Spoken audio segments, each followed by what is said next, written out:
I think we're good. Can everyone hear okay? It was surreal and sad because we'd done a tour really of the North Shore, and it was the day after the bridge opened, and it was just unbelievable to speak to people and get a very real perspective on how they felt with what had happened in terms of the government's response and the RCMP's response, etc.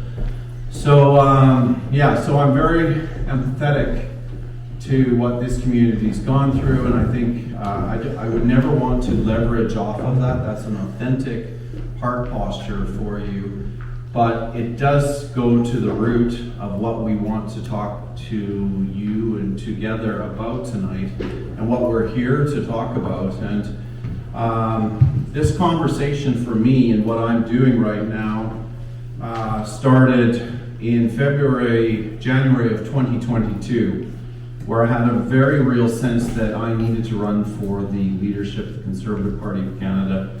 I'm not a politician. I haven't curated a career in politics, but I could see that our political system was breaking. I'm a lawyer by profession, and I was seeing a lot of things beginning to not work in terms of very simple things like the presumption of innocence, and I was seeing an erosion of legal principles that this country has been built upon be compromised. And so I've been watching that probably from kind of 2012, somewhere in there. I kind of tuned in and realized there was a problem.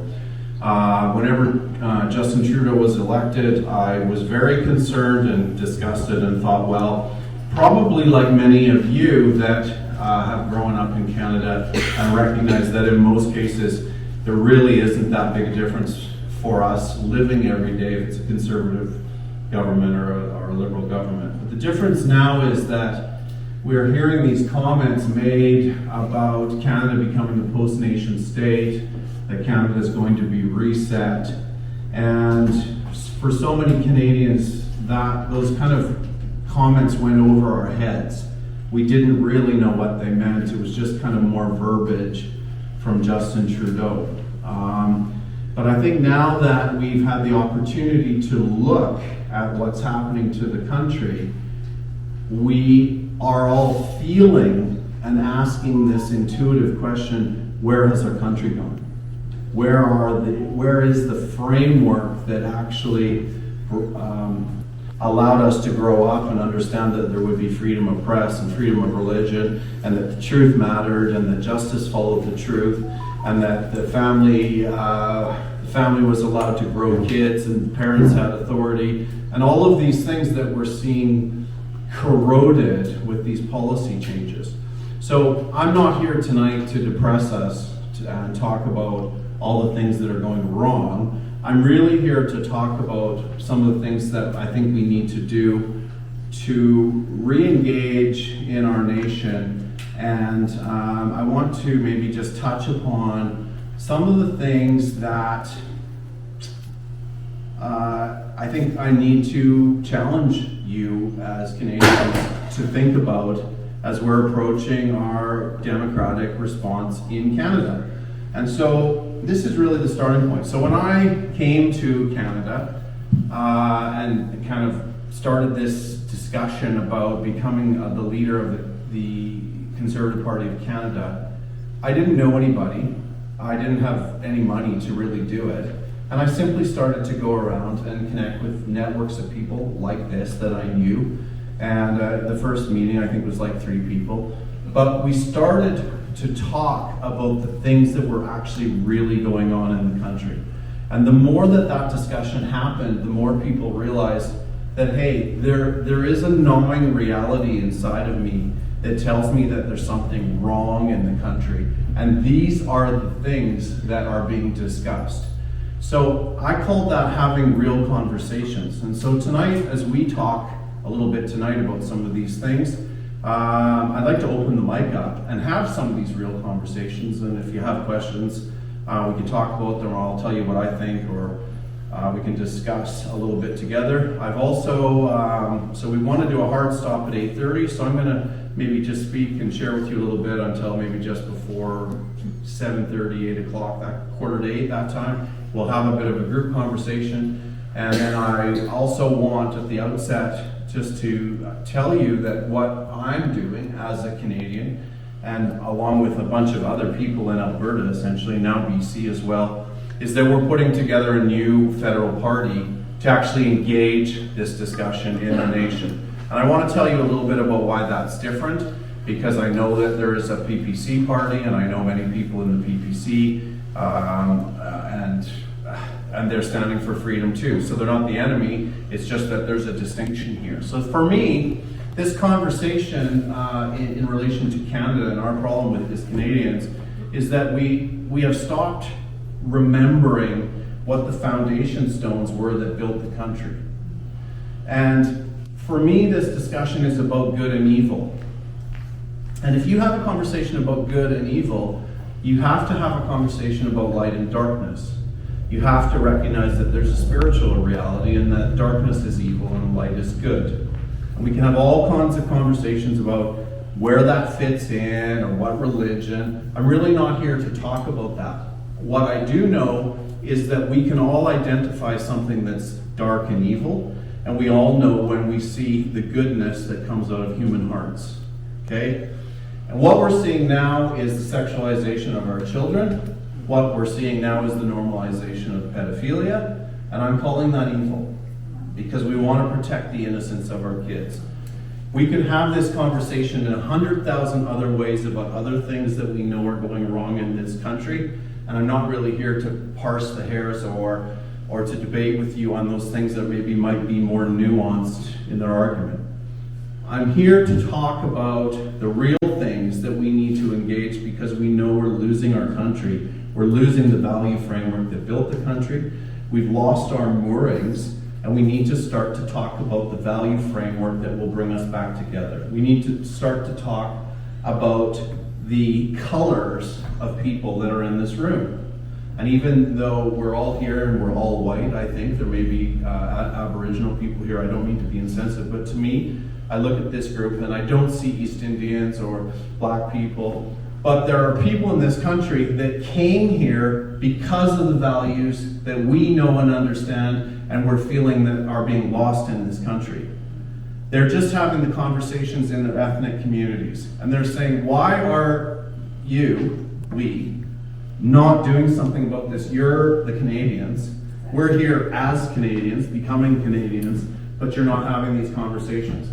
And so my discussion in this book, if you choose to read it, is how we got here and why we allowed our government to stop us talking about what is sacred in our society, what is light, and why we're not allowed to bring that light into conversations about governmental policy. So we've all grown up being incredibly polite. We don't talk about the sacred in the context of the secular. And I'm suggesting to us all that this reality has caused us to have a massive erosion in terms of the government taking advantage of us. So we're hearing, we heard in 2018, Justin Trudeau say, Canada's going to be a post-nation state. Some of you now maybe have tuned into what that means. Are there people that are aware of what that means? Really? That, I'll tell you, and I'm sure there are some that know here, it's not a skill testing question. It's us losing our connection to elected responsibility of government. It's, imagine a chain linking you as the voters to your civic or provincial authority. If they are screwing up, you can jerk that chain and they will feel it and they will know that there's unrest. In a post-nation state, that governmental authority is somewhere else. It's in Brussels or New York or London. And that's what global governance is about. That's what post-nation state is about. That's why Britain left the EU. Because they knew that they were losing their Britishness. They were losing control of their culture and their country and their borders. And that's kind of the same thing that's happening to us. That's what a post-nation state is about. We're not talking about that in Canada. And so when I ran for the Conservative leadership race, I raised all the money. I got all the signatures, hundreds and hundreds of signatures from 30 electoral districts and 10 provinces and territories across the country. And the Conservative Party blocked that discussion. I'm not here to whine or to talk about that. What I am here to do is to say, we have a system that's not working. It's not working in our parliamentary system. It's not working in our judicial system. Our police have been politicized, and we have big, big problems. So now, we cannot live as Canadians in the malaise any longer of simply not engaging. So this conversation, this whole conversation, good and evil, engagement, the fact that we've been culturally tricked into the shifting changes of policy that are seeing our country eroded. Now we're seeing Agenda 2030 talked about. And if you look at the UN Sustainable Development Goals, if you read Agenda 2030, it is a wholesale degradation of the value framework that built this country. It's a declaration of war on the Judeo-Christian civic moral order of our nation. So when I say Judeo-Christian civic moral order, I don't want you to get uptight and say I'm talking about Canada as a Christian country. I'm talking about the Judeo-Christian framework that built America and Canada and the UK and Australia and New Zealand. It's the understanding of the Ten Commandments and the Magna Carta and the protection of our property and the ability of us to raise our children the way that we want to, and in the religion that we want to, and the fashion that we wish. And these are the things that are being radically undermined by our government. And so, if we have all of these system failures across the spectrum of government, across the spectrum of the courts, we need to have a new response. And so, what I've written here is an explanation. It maybe provides a narrative for you to think about in terms of how we've been tricked in our nation. It provides a discussion for you with your friends and neighbors to reflect upon in terms of the value framework that is being lost in the country and how we're drifting away from our moorings. And it also puts us in a position where we can begin to say, if we understand who we are as Canadians, we understand what is light, what is darkness, that we now have a responsibility to steward this light. Okay? And this is where I'm crashing through paradigms for you, because we've been trained and groomed not to talk about the secular and the sacred, not to bring these discussions into the public forum. And it's now time to do that, because this really is a battle for the soul of our nation.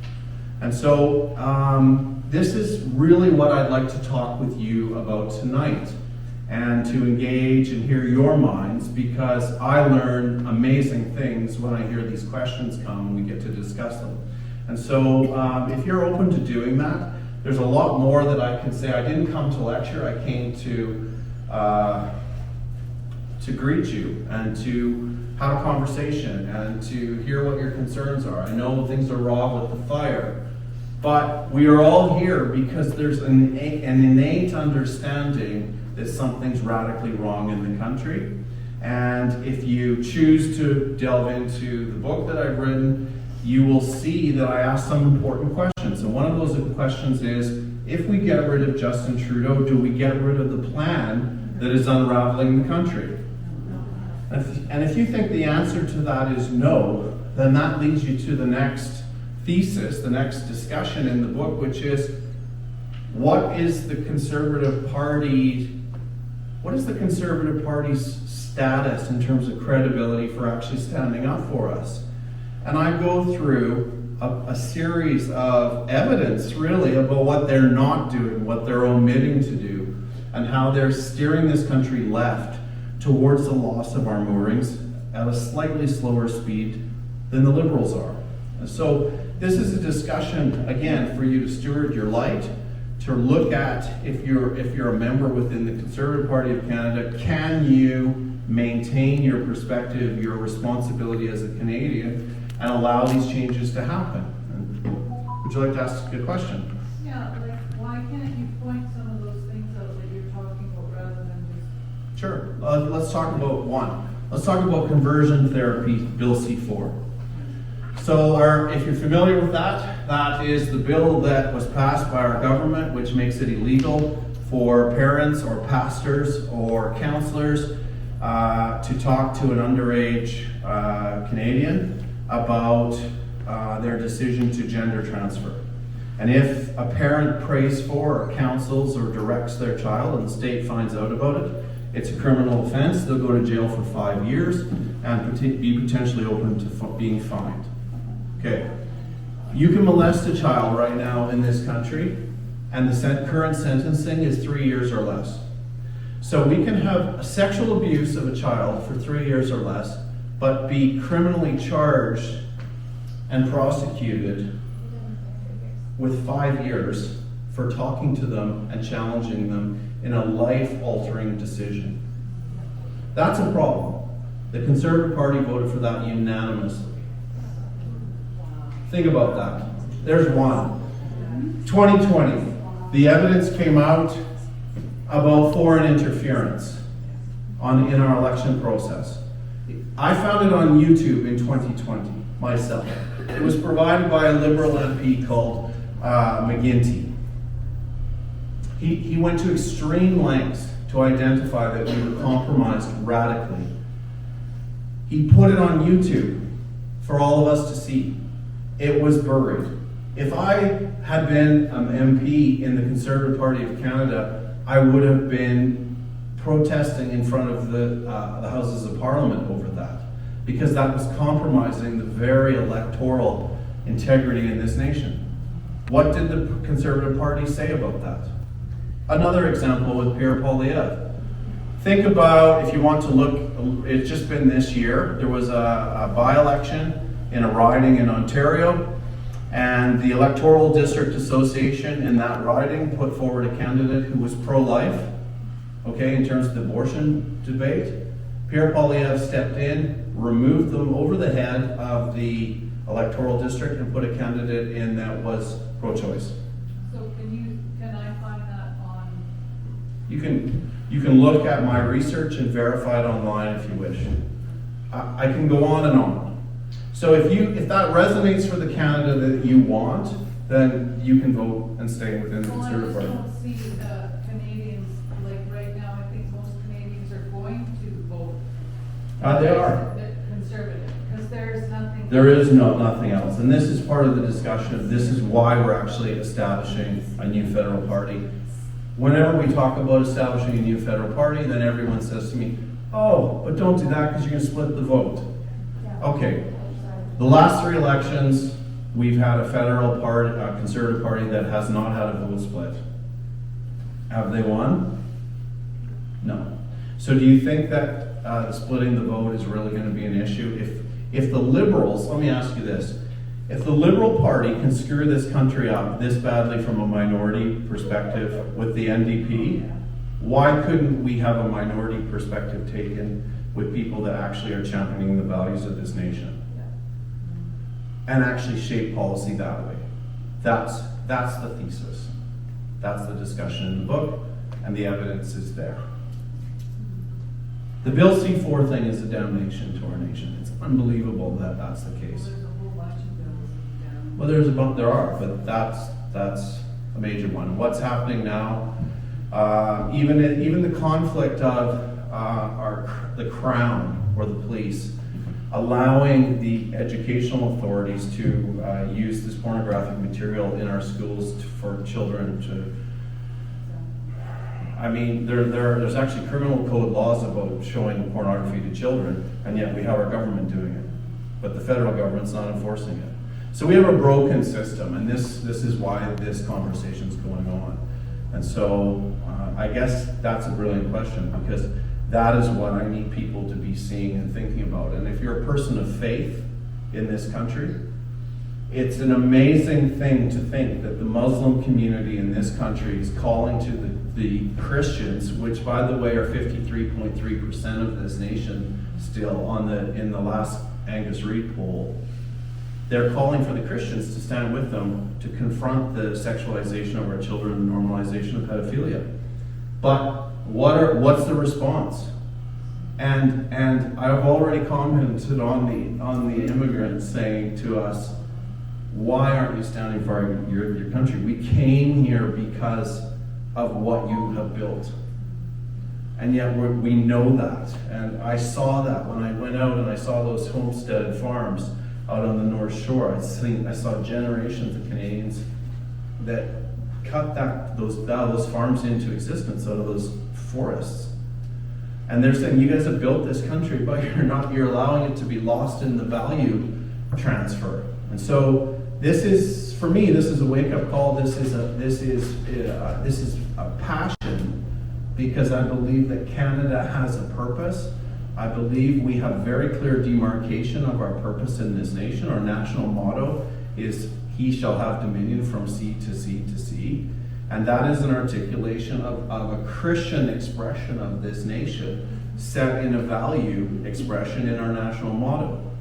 And they go on and on and on. So I'm not here to delve into a faith discussion, but we have other faiths in this nation coming to us and say, will you join with us, as I've already evidenced. We have so many shared values with so many new immigrants, but we're not talking about them. Freedom of religion, primacy of parental authority, this stopping of this demonic sexualization of our kids. And there's communities of Canadians out there. So I make the point of saying we're here as kind of a white community, if you will. But there's communities of Canadians that are crying out for our voices to actually show up and have them join together. The book's about that. It's about stewarding the light that you know is for Canada, your light. It's about finding people around other lampstands, new people that share these values. And it's about these lampstands becoming a movement and a new political expression. And this is what the new federal party is about. So how would you achieve that? Like, do you have a plan? Or? Well, the plan would be to set up a new federal party and have this conversation in every electoral district in Canada, and challenge the drift left, and challenge the fact that the Conservative Party is not protecting the rights of Canadians. Before we get away and carry away with another thing, I happen to be a Christian, Yes? and I'm sure there's a few others here, and just to let you know that most Christians feel it's a spiritual warfare, and I agree. However, we must not let go of the reality of things. We can still fight for it, but it's going to be a big, big issue. You're going to be strong enough to hold up and gather enough people to see your way to build a new platform for Canada. We sing in our national anthem, every time we sing the anthem, we sing, God keep our land glorious and free. That is actually a prayer. But we tend to think of God as an indifferent bystander. We sing it all the time, but we forget that we're actually praying it. Some of you may not be Christians here, as this lady said, and God can deal with the fact that you may think that He doesn't exist. That's the amazing thing about the Christian theology, is that the God of it actually gives us the choice. He doesn't force us. Okay, I love that. I'm a Christian. Okay, so I recognize that, and I do believe that this is a spiritual war. I said at the outset, this is about good and evil, and this is the battle, because these things that we're seeing are evil. So in a sense, I'm old enough to have learned that when you stand up for what's right or righteous in a country, that not having things be crooked, it's not my strength that I need to worry about. So that's my answer to that question. There are several questions. Can I go to this lady at the back, please? Because she had her hand up first. I'll come back to you. Thanks. I think part of the issue, from what I've done a lot of research on in the last 27 years, is most Canadians, and in fact, if you're talking about the big 5 countries, don't even know they're slaves. We sold our children with our birth certificates, so we don't own them. When you register something, you're registering with the Crown, right? So you're giving title over to the Crown, which means we don't own anything that we've registered, including our children.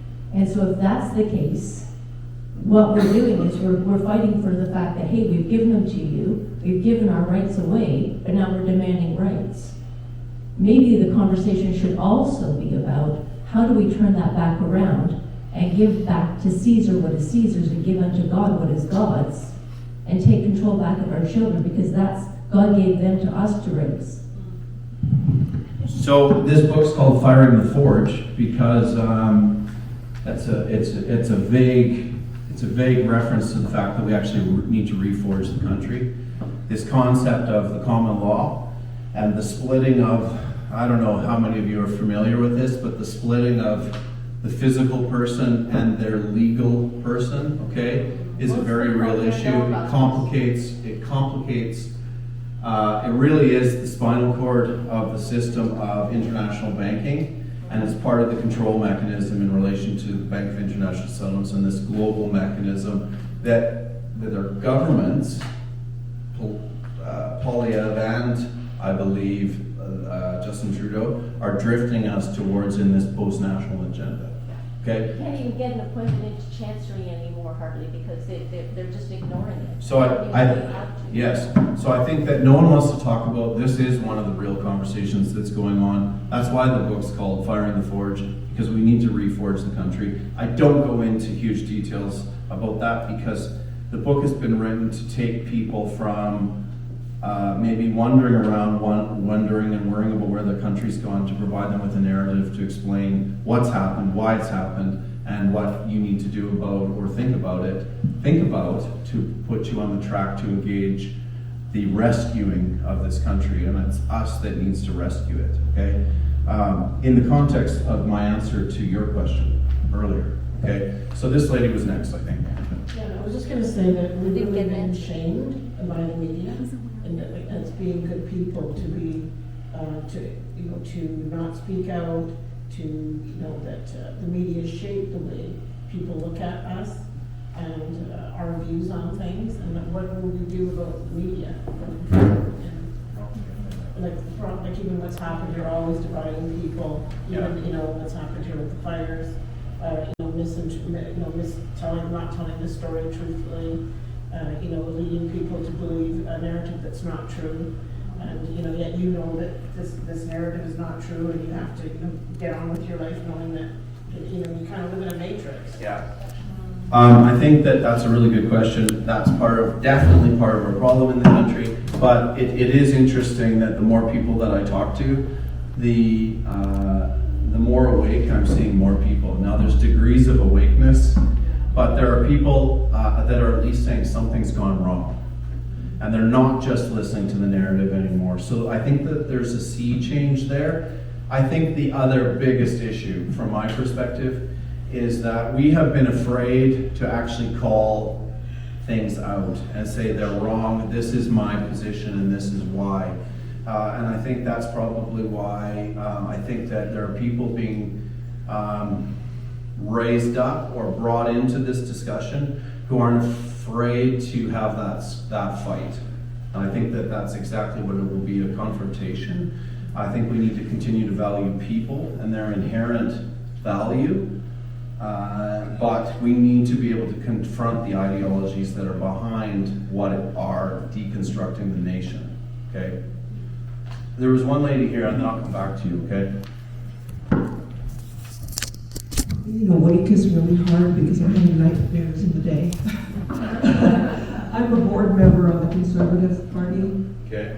And I was at a meeting last night, Tuesday, and I was aware that everybody that's there supporting the Conservative Party, they're there to administrate, they're there to raise funds. They really don't have a clue about, a couple of them did, a clue of what's really going on in Canada and the world. And I told Mel Arnold, and I mentioned to a few of them about CBDC coming in, and about the smart cities, and about other things, and I wrote a very long letter to them last night about what you just said. Yeah. These people are they're just working towards a win, a big win for the Conservative Party, and if they get in and there's nobody challenging them, we're going to have a large Conservative party that's going to do, I think it's a setup. Yeah. I think that they've set a problem up and they've come in to save us, and we can't be saved by them. I just want to say that.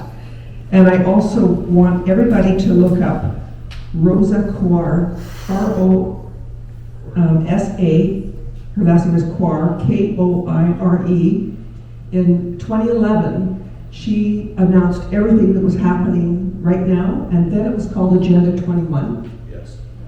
And she's got a 4-part series on there. She's a land developer, which is my background, and she shows all of these steps that they've taken through regulations to get us to where we are today through the use of our land.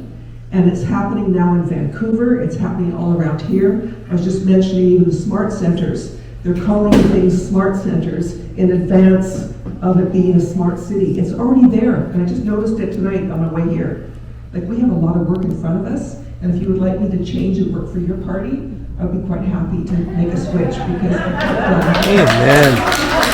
Well, you know what, I'll take you up on that offer because that's exactly what needs to happen. I'll tell you what, in the book, okay, one of the things that I have in this book that I think you'll be interested in, which is part of what really woke me up in 20, because I was having all this angst and seeing these things, and I couldn't believe what was happening with COVID and masks and people getting injections and all these things. But I met a friend of mine in the Fraser Valley, and we got talking, and I heard information coming from her. She was an elected municipal councillor, and she was kind of asking me legal questions because she knows I was a lawyer, and she was kind of fishing around. And the more I talked to her, the more I recognized that she was asking these questions about things that she was bumping into at work. Okay, and so I started then asking her questions, and I said, "Well, what is this? What's the framework that you're having all of these questions in?" She's asking all these things about, is it okay to be talking about, plans to change how we own property? She was asking all these questions, so I started asking her, right? So the long and short of this is, well, there's quite a bit of detail in the book, but the long and short of it was that she was a part of a 52-member committee in British Columbia, okay, that was elected municipal councillors, civil servants at a municipal, provincial, I think there was some MLAs in there, if I remember correctly, and federal employees, also Indigenous councillors. They meet every month. They're funded through a not-for-profit in British Columbia. The Liberal government has, in 1 year, gave them $6 million to do this work. And they're basically breaking apart and processing through the philosophical framework that our nation is based upon. Okay? So our understanding of ownership, wealth, family authority, water, land. And they're asking questions like, how do we put in place an alternative system to see Canada? Because all of these Canadians, that's us, have a blind spot about understanding what the really Agenda 2030 is. And so this is a sobering reality that is very, very real. This discussion's happening. It's being paid for by the Liberal government. It's outside of parliamentary scrutiny because the money's sent to an environmental not-for-profit in the Fraser Valley, and these discussions are happening with our civil servants. Okay, and so I said to her, "Would you smuggle me out some of the notes from this committee?" And so she did. And when I read those notes, it literally made me sick. And I sat down and I wrote it's really a reflection paper. It's like a 3-4 page reflection paper going through and picking out this language that is so insidious, that is the language of Agenda 2030, but they're using it in this committee. So I had working committee notes from one subset of this committee, okay? And when I wrote that article, all I wanted to do was for someone to see it and realize that there's something horribly wrong happening. As a lawyer, I would look and say what I saw there was treasonous or conspiracy to commit treason against the nation. And it's that serious, really, in terms of our ideological framework. And so I released this thought paper to several safe channels that I have in my own network. It was interesting because it found itself into some of the members of the Conservative Party who were MPs that sat on the National Security Council, and I had a highly secure meeting with some of them off the record. And they were blown away because when they had read it, well, when they read it, they called me, but when they read it, the bottom line, their comment was, and I don't put this in the book, but their comment was basically, we knew that this was going on, but we had no idea that it's been so organized. And so they were really freaking out. I'm like, why don't you do something about it? This is why I kind of got this into your channel so you could actually read it.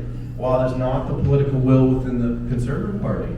Well, that's about as bad as having, CCP soldiers show up and start to take control of our country.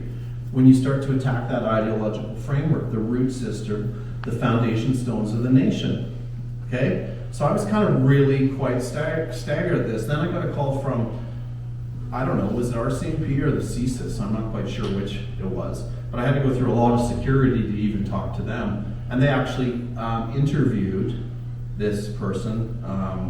They agreed to talk to them. And that was a fascinating conversation because basically the answer that I gathered from their perspective on it was that it was basically this. If we had heard about this 7 years ago or read this thing 7 years ago, we would have thought you were crazy. If we had read this 5 years ago, we would have freaked out and started an investigation. But reading this now, there is so much other stuff that we have to investigate that's undermining this nation. We are simply looking at this as a philosophical paper. So that is an agenda that is at work. We need to know that this is the case. It's in this book, you can read about it. I then just, 1 second, actually 10 seconds. In my frustration, I thought, you know what? I'm just a Joe citizen, right? I thought, I'm going to send this letter, this document to the most annoying person I see that could actually disrupt the political order that I see in Canada right now. And I sent it to Pierre Poilievre as the Shadow Finance Minister. Okay? I sent it to him in December 20. He responded to me the end of January, and basically, well, I put his email in there. His answer is basically, don't worry about that. We just need to focus on getting more money in people's pockets. Basically, okay? Now that is the problem. We're at a spiritual war. This is about good and evil, and the narrative politically that we're being given as the alternative for Justin Trudeau is, we'll put more money in your pockets and you'll be more free. And that is such a shallow bill of goods. So you had a question. Yeah, I did. I was curious, this committee, what's the mechanism that they were going to use to implement these philosophical changes? Was it through the introduction of bills, or how exactly would they do it? Well, I think that what they were doing is that they were kind of off the radar, so they couldn't be scrutinized because they weren't a not-for-profit, they weren't a parliamentary committee. So they were doing the groundwork, the thought work, if you will, to frame the philosophical position, and I think probably the legislation changes that the governments could receive as uploaded finished work. So they were a working committee. They were working through the legal philosophical challenges that would be posed so it could be uploaded to the different provincial Section 92 government or federal systems and Aboriginal Indigenous. That's what that was. It was an embryonic womb for change. Yeah. This post-nationalism, for example, our medical information is shared with the World Health Organization. Are we aware of that? We have signed treaties that will allow the WHO to take decisions about when there's a pandemic and then have the operational authority to implement that medical response in our nation. That happens in BC already. Sure. It did, but why would anybody do that? Why would our government do that? Because we allowed, in the last 3 years, we allowed our government to take our autonomy away. Okay. And they did that just recently in January of this year. BC, they put, the Minister of Health passed a huge thing about everybody's health, and nobody did Okay, anything. so we're on the same page, but, and I think now what's happening is that people are waking up and they're realizing that if we were asked about that, we missed it, and if we were asked about that, we didn't care. But now we're seeing the implications of it, right? We're seeing a tyrannical, overbearing agenda that's happening to our nation. I think we, if people in British Columbia or all of Canada don't wake up as one, our country will be communist within the next 2 years. I think you and I are on the same page, and that's why we're having this conversation. But the thing is, even if she hadn't casually mentioned this meeting, I would never have heard about it. So how come? Casually. And yet you're here. We're having this But I'm conversation. just saying, But- it's just not out there for people Okay, to wake up. so I have taken the last 4 months to write a book on what is happening, why we're here, and what the Conservative Party's not doing. The reason I've done that is not because I wanted to be some kind of famous author. It's because I wanted to wake the nation up and give them the evidence in the same way that I just did you about what the Conservative Party is not doing to stop this. So we need to start to have these real conversations. And I think the most stunning thing for me was when I went to the Conservative leadership election in Edmonton on May 11th, 2022. I sat in that auditorium in one of the hotels in Edmonton, and they asked all these questions. No one asked about what is a post-nation state. No one asked about the UN agenda that our international treaties are taking us toward. No one asked about what a reset is and what that means for the nation and why no one's talking about it. So there is a disgusting omission happening. And so we start by having these conversations. If you care to activate in this discussion, the evidence has been set out for you in a simple read. Give it to your friends. But we've got to realize that our entire system is compromised, and we need to have a new political expression. If we don't do that, I'm telling you right now, from what I see in Alberta at a grassroots, there are strong separatist feelings there. And in so many ways, I would say, if push came to shove, there's actually a standing militia that would actually defend the borders. That's how strong people feel about this. So we need to have a righteous rebellion in this country. We need to rise up, but we need to be able to do it in a way that establishes a legitimate governmental authority when we do. And so that's why I'm going through the process. And that's why your question is so relevant, because is there a team of people that can gather and actually have these conversations and change a nation? And I think that the nation can be changed. Is there a political party then? Yes. Is there a name to it? We're in the final stages. It's called United Party of Canada. We call it the UP Party. The what? The UP Party. But it's United Party of Canada. I didn't make up the little funny acronym. Someone else did, but that's what everyone calls it now. So. Are you on TV periodically with the Talk Truth? I listen to it, it's in Alberta. Do you know, I was supposed to be on Talk Truth Please go on there. I was supposed to be on Talk Truth today, and my alarm system shut my ignition off on my truck, and I couldn't go to the interview. But I will be in the next 10 days. Watch it, it's on Daystar. So this week there's been a lot of interviews. I did an interview with Laura Lynn Tyler Thompson yesterday. I did an interview with a lady. If you watch her show, she's called Ann Gillies. You can find her. Her show is called Restoring the Mosaic. She's in Ontario. There's an interview I'm doing tomorrow with a gentleman in Alberta called Ted Kuntz, who really focuses a lot on vaccination type stuff, but we're talking about this. Daystar Talk Truth is happening. Sean Kuhlman, I'm doing on the 24th, and there's a whole bunch of others that are coming. So these conversations are happening. So how does a layperson like myself get involved?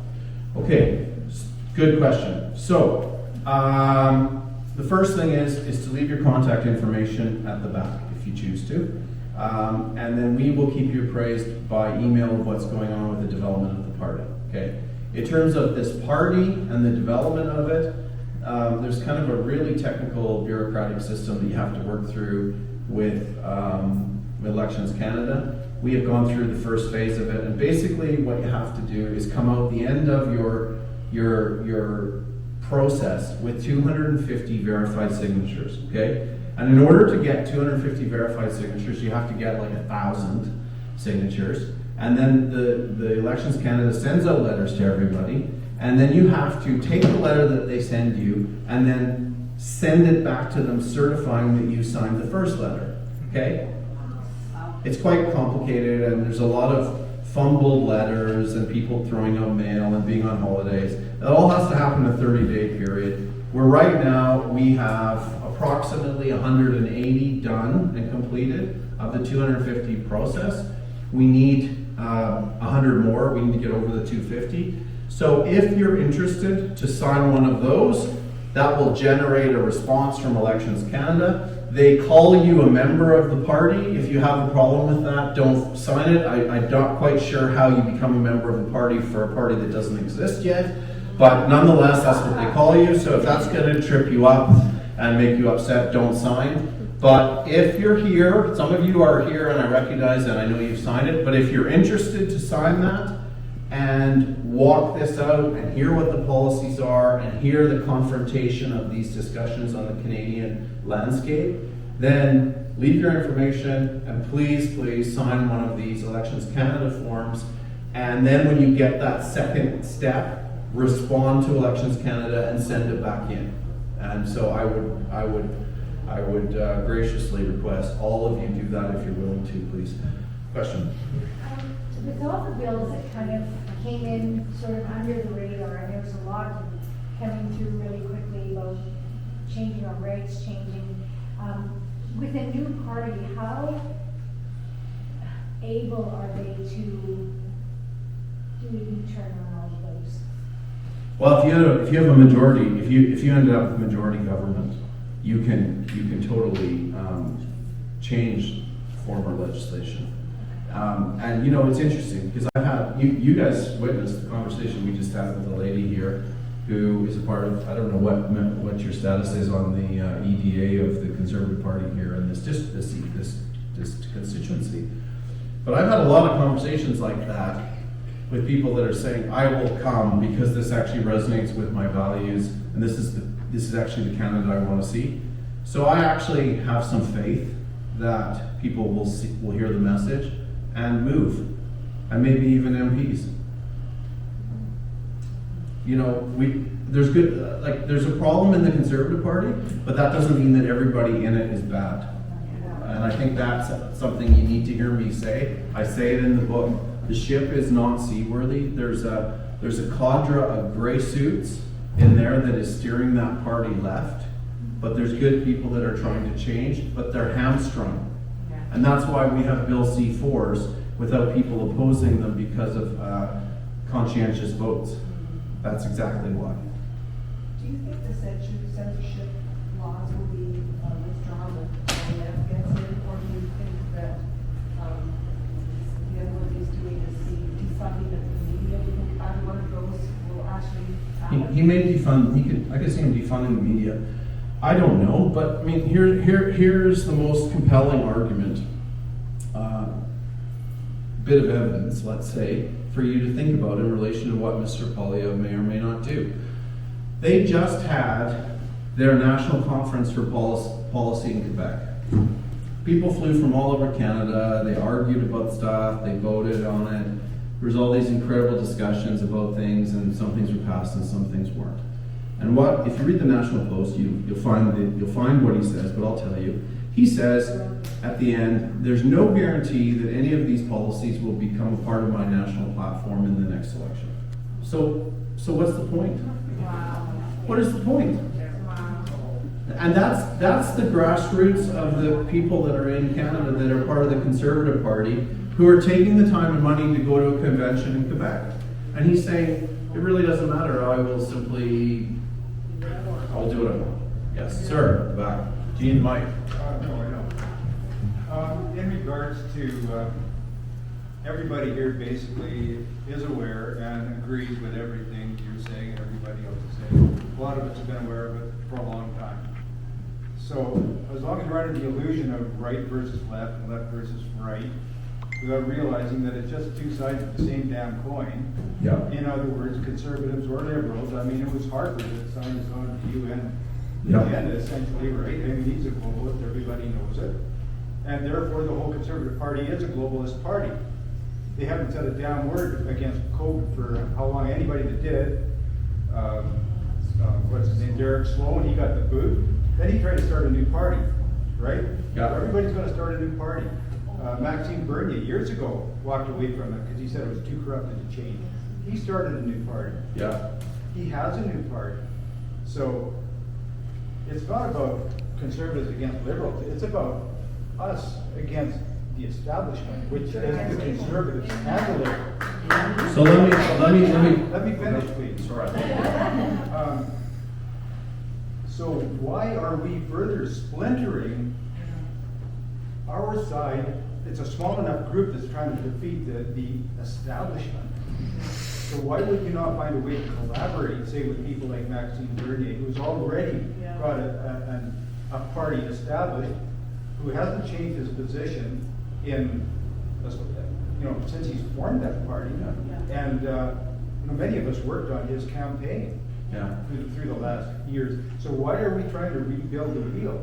I don't understand that, and further splinter the opposition. Okay. That's Let me just answer that. There's a couple of answers to that question. The first one is that there are many homeless Canadians that are frustrated with what's going on. They're not in the PPC party for a reason. The PPC party only got 5% of the national vote. There's 26% of Canadians that don't identify with any political party, yet they know the country is disintegrating. Why hasn't the PPC connected with that party? That's a rhetorical question. Okay. Because the population has been brainwashed over the last 3 years. Okay, but whatever, they've had an offering. Okay. Well, the other answer is there's a lot of people, reformers in particular, former reformers, that came from the Reform Party of Canada. Stephen Harper. Came from the Reform Party of Canada, and they were led into the Conservative Party of Canada, and the Conservative Party of Canada has put all of those interests that the reformers had in a cul-de-sac. They haven't engaged any of the moral value issues that all those Preston Manning reformers care about. Okay, now I just want to finish this. Okay, that is an issue. There are a lot of people, I believe, that are within the Conservative Party who have not moved to the PPC for this reason. What does Maxime Bernier say that the philosophical framework is for the PPC? That banner? What do they say? Well, independence for his MPs, for one thing. Okay, what do they say they are, though? They say that the People's Party, they say they're a libertarian party. Am I right? That's what they say. They say we're a libertarian party. Anybody who knows anything about philosophy or libertarianism knows that a libertarianism is someone who's a humanist. And what's the framework of humanism? The denial of God. That's nonsense. It's not nonsense, sir. It's not nonsense. And let me finish. So imagine that we have all of the reformers in Canada sitting inside the Conservative Party looking at an alternative for freedom that says, I deny the existence of God.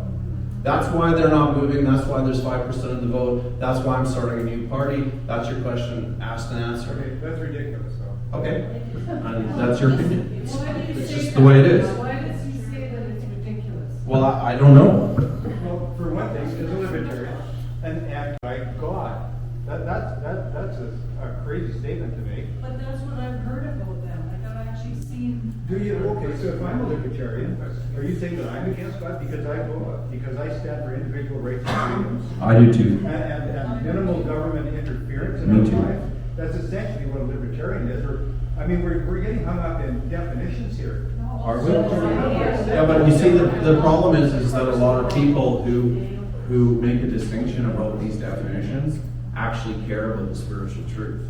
And that's the problem, because that may not be a value. To suggest that I don't. I'm not suggesting that. I'm saying that that's what libertarianism means. I'm not trying to get your back up. I'm trying to say that there's a lot of people that would discern that that's the framework behind it. And let me go one step further. If we believe that this is about good and evil, light and darkness, and we believe that God is the source of light, how do you fight evil with an ideology that doesn't recognize the light? How would you? I mean, that's the bottom line. It's If so. you accept the definition that vilifies a position. There's no vilification. I All accept. somebody has to do is hang I out. accept the philosophical framework that you've told me. You basically defined what is a classic liberal conservative, and that is what that is what Maxime Bernier is doing. Except that he's calling himself a libertarian, and I'm suggesting to you that that is possibly why there's an entire tranche of Canadians that call themselves Christians that haven't moved to the PPC, and I'm further suggesting that that is exactly why I'm framing a new party around the values that will repel darkness. There are many of us in this room that work with PPC, Okay. and that was the idea that we were anti-Christian. And I'm not, and sir, please, I'm not trying to say you're anti-Christian. I'm just trying to say that's what libertarianism means, and people understand that that's the case. And that's why there's 5%, I think. I might just add that even all the people who were on the boards, they're all good people too. Sure. But just everybody's doing a good job for something they don't really understand. Yeah, I mean, Laura Lynn Thompson and I had this conversation on our show yesterday, this exact same conversation. So it's a conversation, and you know what? I'm open to a conversation with Maxime Bernier. It's not about exclusivity, but I'm not compromising on what the definition of or the source of light is. I believe that Laura Lynn Thompson has been a strong supporter She of has. Maxime She's a friend of mine, and she absolutely has. And I phoned her before the interview and said, Laura Lynn, I don't want to do this interview unless we have this conversation, the one we've just had here. So you can listen to it on her show whenever it comes out in the next day or two. That's the point. Yes. So, just to flesh out what you're talking about, Christian, because I'm a Christian, and I supported the PPC as well.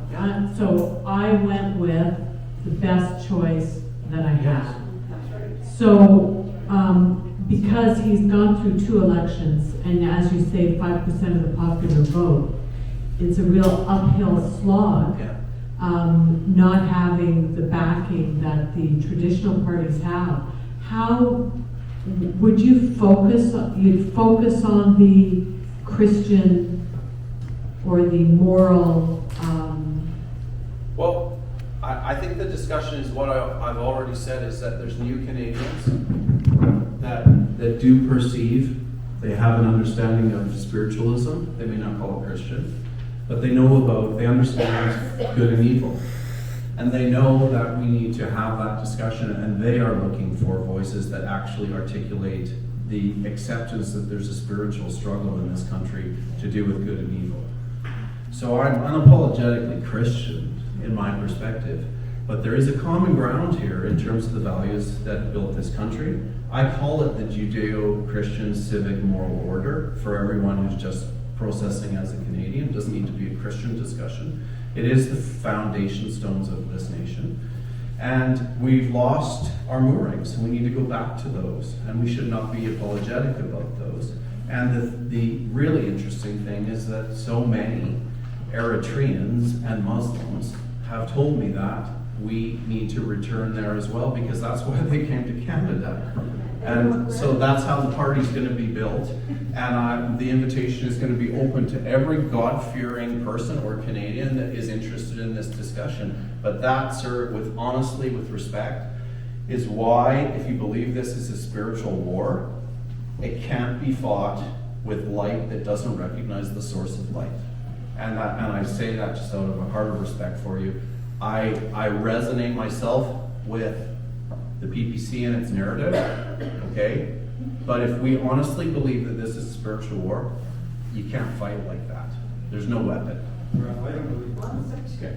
On September the 20th, On September the 20th, there is a march Yes. of 1 million people going across Canada that for the first time in history is joining together the Christians and the Muslims and the Jews for Yes. children. So your timing couldn't be Yes. better to bring all of those groups together. Okay, so let me just tell you a story about Mahmoud. Okay, I met Mahmoud through a lady this lady I met in my conservative race. She's called Ann Gillies. If you look online, you'll see her interview with me. She met Mahmoud because of his involvement in the promotion of the this million-person march. And I was out of the country, and I actually heard his plea to Canada. And let me tell you the story about Mahmoud, because when he did that plea, he called for the Christians, and where are the Christian churches and the Christian pastors in this nation, to come forward and stand with us and stop the sexualization of our children, the normalization of pedophilia. They call that the LGBTQ ideology. I'm not calling it that. I'm talking about it as the normalization or the sexualization of our children and the normalization of pedophilia. But I met Mahmoud in Calgary about a week and a half ago, and I sat down and I heard his story.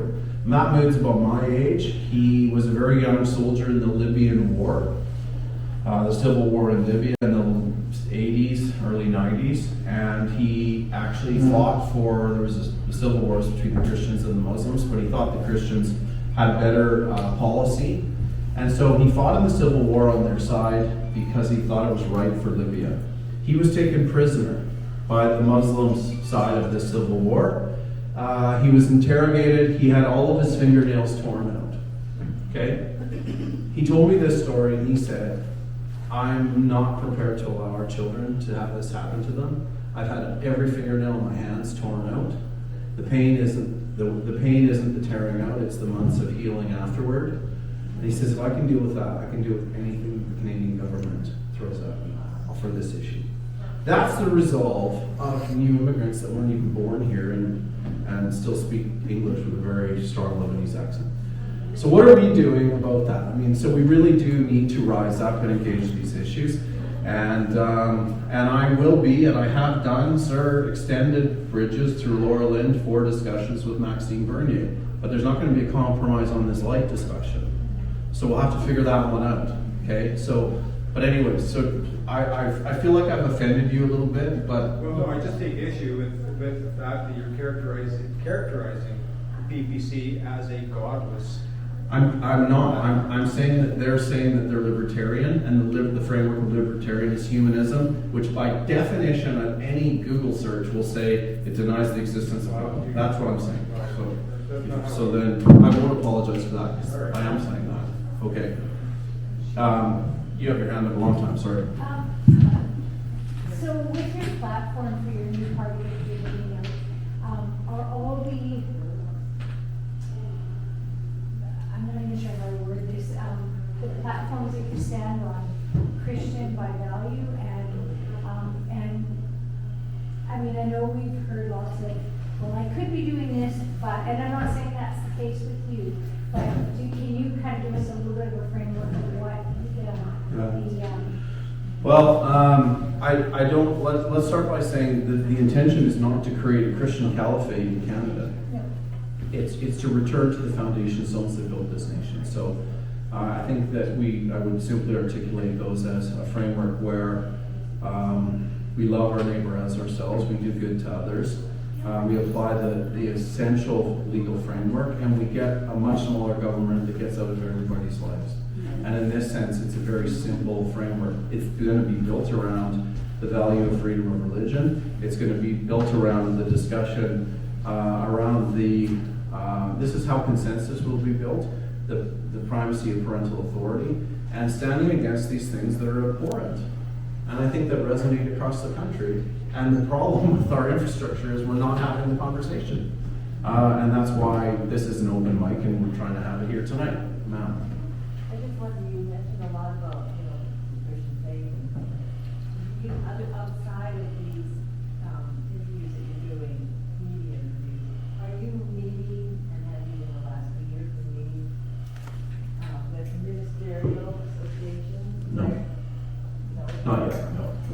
No. But if you read chapter 7 in my book, it's called "Where in this Hell is the Church?"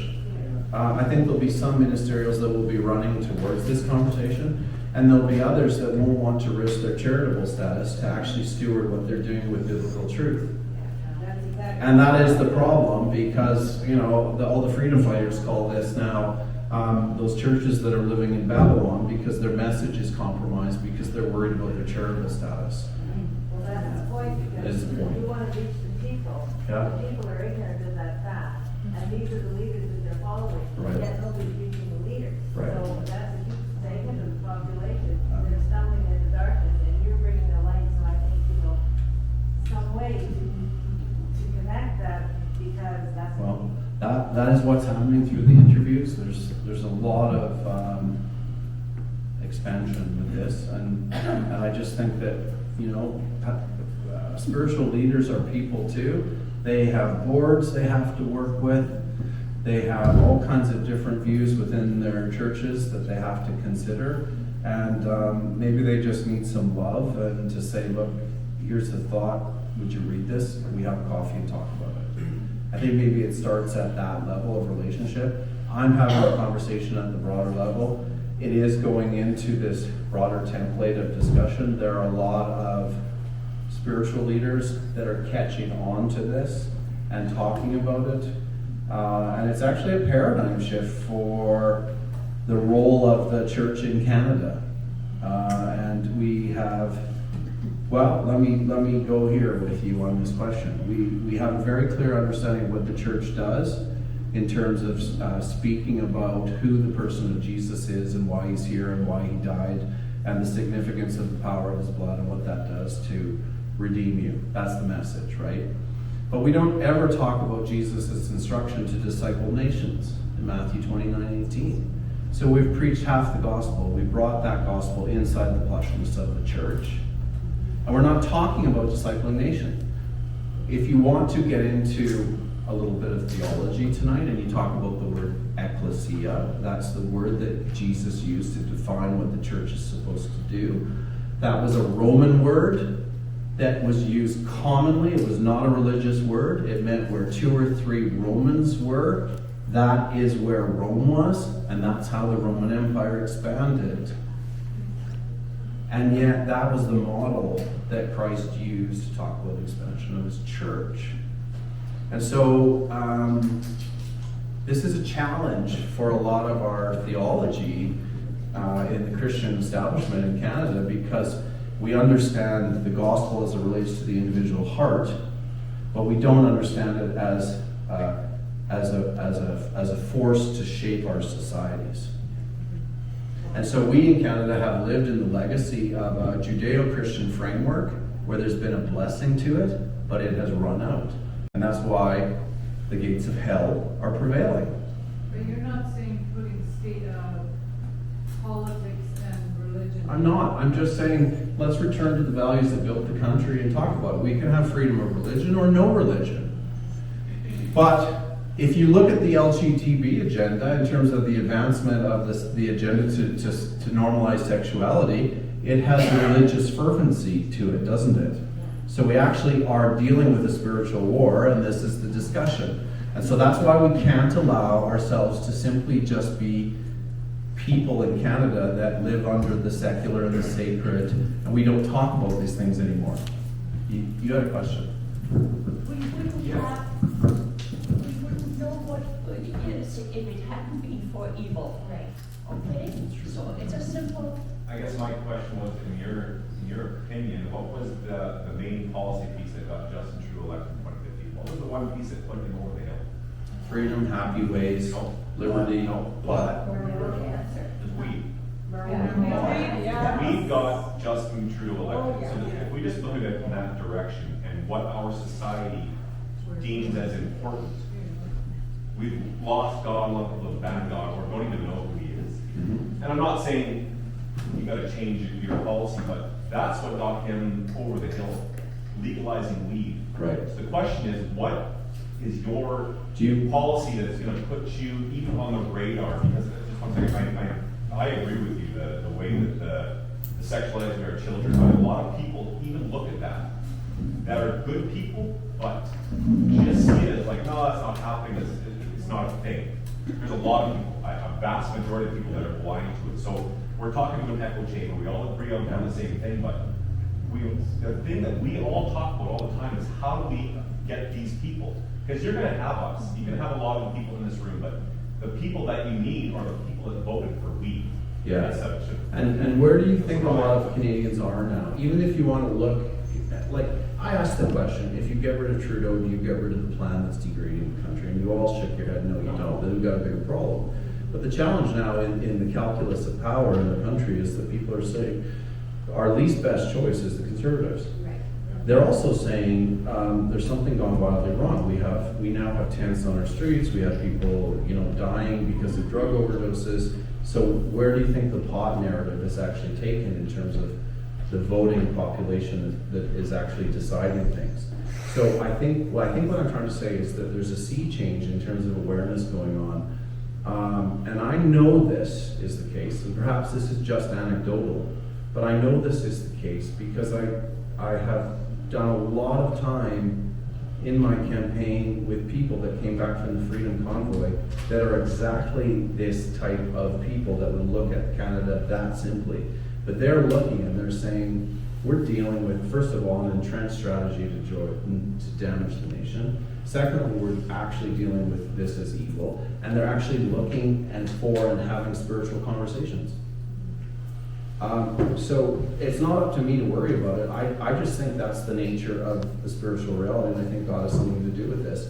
Because I said already, we all pray in our national anthem, God keep our land glorious and free, and yet we don't expect him to respond. He's not an indifferent bystander. So I just happen to have that simple a view of this, and I don't need to have big God Christian conversations in our platform. I'm simply going to build consensus around these things. Last question, I guess, is not a question, but all power comes from money. So you talked about The love of money. The love of money, but a nation that's not a nation. So we're going to have headquarters in New York or Brussels. We have a headquarters in Ottawa right now, which is just as far away and just as disconnected. And right now, if you look at it, just a rough estimate, 60% of our taxes go to Ottawa, 30% go to Victoria, 10% stay in our city. Actually, most of it goes to Ukraine. Oh, wow. The only true way to actually yeah, mentioning it there, but it's not that way. So I think one way to bridge this gap is to take control of money and a political platform or a policy to find a way to, and you're a lawyer, to change the tax law. In other words, to have the money stay here and have Ottawa ask for it later. Is basically the very simple rudimentary way of putting it is they can ask for the money back, we keep it here. Yeah. Is there is that I think that policy? is exact. I mean, we haven't talked about fiscal conservatism in this discussion. We've been talking about good and evil and rights and kind of those social conservative issues. But if you want to switch to the kind of fiscal monetary policy side of this conversation, I would say that the agenda starts with a much smaller federal government, and we push authority back. If we're using, let me just back up.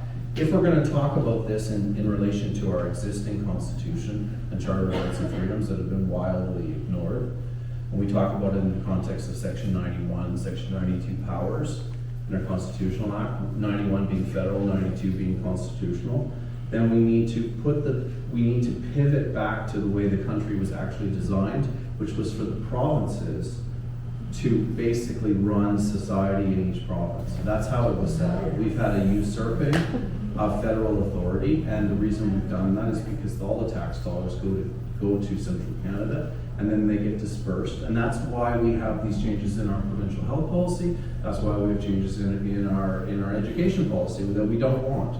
So I don't go into this very obviously in the book. You have to maybe read a slightly deeper subtext. But I'm calling, the book's called The Battle for the Soul of Canada, Firing the Forge, because we actually need to reforge Canada.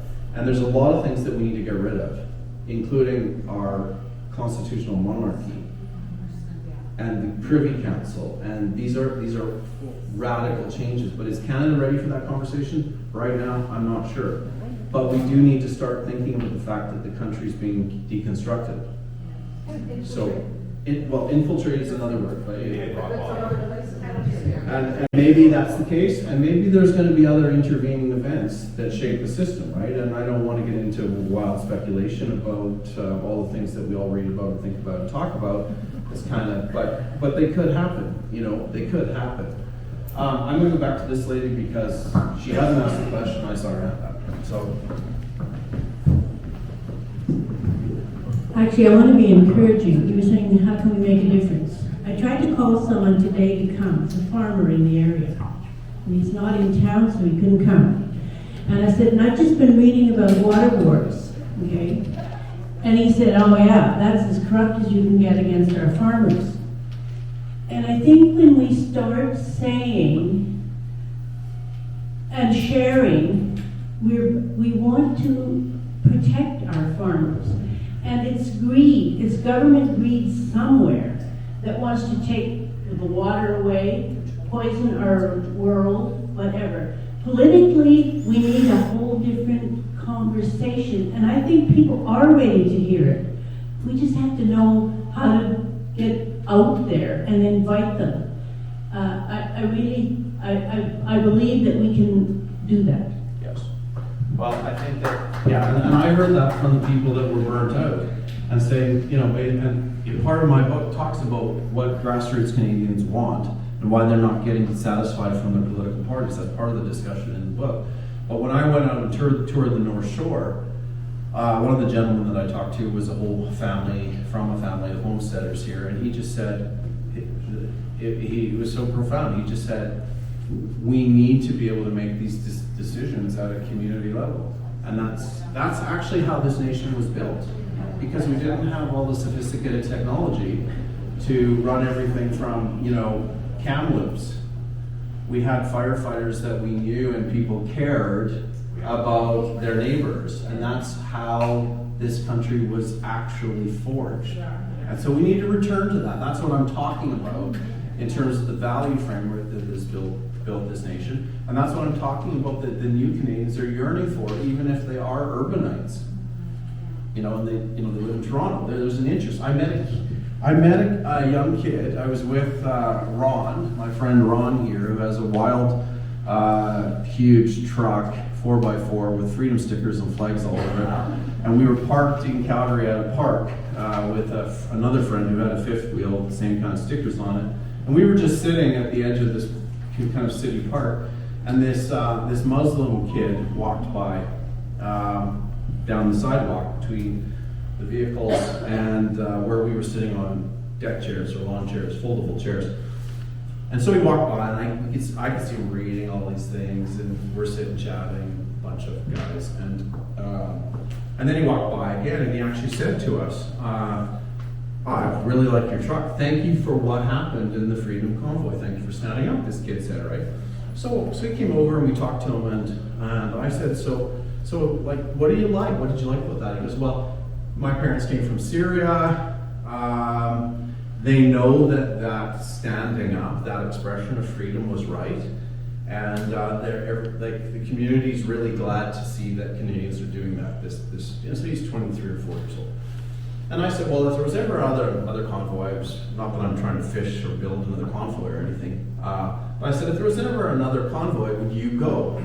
And he said, well, I don't feel like I have to because I know that you guys are going to do it. I said, but what if we couldn't? Would you go? And he goes, we probably would, but I don't. He said, right now I've got student loans. I'm really scared of social media because I'll lose my job. And and he said, but thank you, keep going. So here's a kid who just stopped to talk to a bunch of middle-aged men sitting around. We probably could have been quite intimidating, actually, and he stopped and talked to us, and that was a little epiphany, a little insight into what's going on in the worlds that aren't our echo chambers. And that's what we need to be thinking about, because there's a resonating theme here that is relevant for Canada now, and that's why I think this is going to make a difference. Just want to make a point to Rick there. I think you you were at the same party I was at Sherry's house with Maxine Bernier. And I talked to Maxine about that very issue, and I asked him if he believed in God, and why isn't he putting a little bit more emphasis on his platform. And his reply was that religion is not popular. It's not the popular thing to do. So he did tell me that he was a God-fearing person, but he did not allude to the fact that he would put that into his platform. This lady behind you, and then I'll take your question, and then I'm gonna wrap it up, so there's time to talk, or get a book, or whatever, or come up and stone me, whatever you choose to do. But, go ahead. Okay, and just one more question for you. I'd asked first about the ministerial, and I know that you said that you extended an invitation to Max Bernier to meet with you and discuss things, and you've had, other than that one paper that you published and sent off to Pierre Polyev, have you extended an invitation where you can sit face to face with him? Because obviously... With Polyev? Yes. Well, I ran for the leadership of the Conservative Party, and the party wildly cheated. And so I actually believe that that was an opportunity for reform of that party. Right. And in my view, they've been weighed and measured and found wanting. And this is about rescuing Canada, because they are omitting to engage in these discussions, in these issues. Well, he's an individual. He still is an individual. And he has the intent of leading this country. Yes. And you have a very good platform that none of the rest of us have. I would extend an invitation to him, and if he refuses you again, then you've got fuel to hold his feet to the fire. Well, thank you. But you need to read my invitation to him in my book, and then you'll see his response. No, I think he responds whatever, but I mean, it happened, it's there. Now it's going to be published, and he can read it, and he can find me. Okay, I'll send him another email for you, but I don't think it's going to change. But I will do it for you.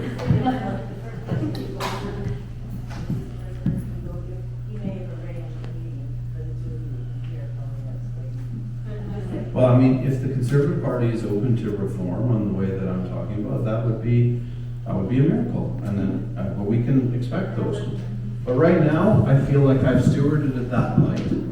The door has been closed very sharply at the expense of in excess of $300,000 in taxpayers' money. Mr. Polyev knew exactly what had happened, and he didn't.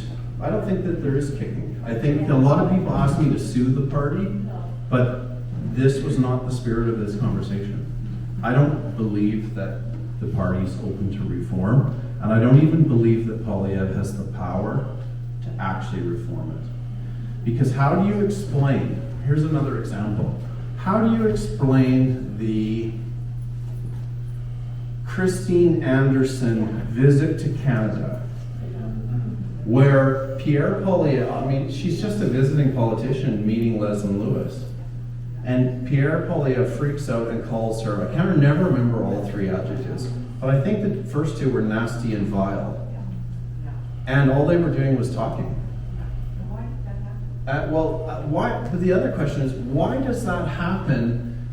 Why are those words spoken from a man who, when he received the nomination, the authority to lead the party, was saying, God bless Canada, God bless the King, God bless Canada. And one of his MPs, whom he knows is a Christian, meets with Christine Anderson, who has been a freedom fighter and articulating truth for the last 3 years internationally. He ratchets out venom to her for that, over that meeting.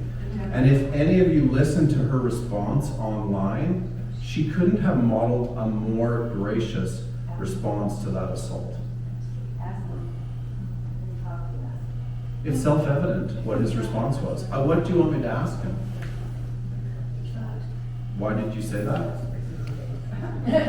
Anyway, I mean, yeah, I'm open to a conversation. Who knows what'll happen? It's I'm trying to open doors here, right? So What do we do about lobbyists, like, in terms of you can elect people and vote people in? But you, but at the end of the day, they don't care, because as soon as they're elected, they're responding and, giving their allegiance to a new group of people. Well, this is, I read about this in the in the book. It's called this grassroots disconnect, because it used to be in Canada I grew up in, the MP was like a community uncle, kind of. And if there were real problems, you know, it was federal, provincial, or municipal, people went to the MP, and if it was severe enough, it got navigated or it got pushed up into Ottawa and it became a discussion. Now, it is the federal party pushing policy down to the EDA. And I know this because I was a vice president on an EDA of the Conservative Party. It doesn't flow two ways. There's a grassroots disconnect. And this lady, I'll come back to you, sheep farmer lady, and then you go ahead. I